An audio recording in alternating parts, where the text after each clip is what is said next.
Yan, magandang araw sa inyo mga boss, no? Mga boss. So, namumroblema ka ba na maraming ads na lumalabas sa phone mo o sa cellphone mo mismo at nag-automatic upload ng mga application at nag-automatic update ang inyong mga application upang maiwasan na mapuno ang storage ninyo? Tara, samahan nyo ko.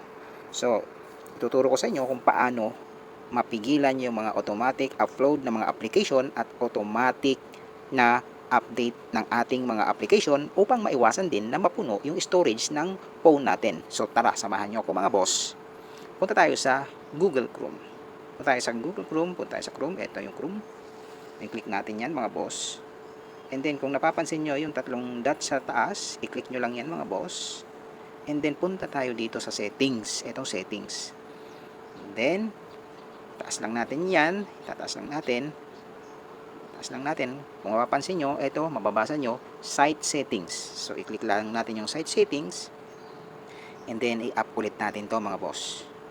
Up natin, hanapin natin yung automatic download. So, ito. Yung naka-automatic download na ito mga boss. I-binlock ko na. So, ayan, dito nyo lang pipindutin yan. Don't allow sites to automatic download multiple files. So, i-click nyo lang yan mga boss. And then, balik na tayo. Balik na tayo. Ayan, mawawala na yung mga ads na nag-automatic upload, no? So, download, no? So, back tayo. Punta tayo sa ating Play Store. Punta tayo sa Play Store natin mga boss. At hanapin natin yung ating Play Store, no? So, saan ka na Play Store? So, ito ang Play Store. So, ayan. And then, kung napapansin nyo, yung picture natin, yung profile pic natin sa taas, i-click lang natin yan mga boss. Click lang natin, and then itaas lang natin uli. Hanapin natin yung settings. Ayan. Then, basahin po natin itong data network preferences, data usage for downloads and automatic updates, no? So, ayan mga boss. Itong app download preference, i-click lang natin yan. And then, ask me every time mo lang yan mga boss. And then, itong auto update apps, ayan, i-click nyo lang yan. So, back tayo. So, itong auto play video, so okay na yan, pwede naman yan. So, yun mga boss. So, kapag nagbukas tayo ng application, pagka nagbukas tayo, may mga nag-automatic uploads, ayun, ito sa akin, itong Migo, ayan, Mabilis Cash, ayan, mga nag-automatic upload yan mga boss, nag-automatic upload yung mga yan. So, yun, ganun lang mga boss ang gawin natin para maiwasan mapuno yung storage ng phone natin.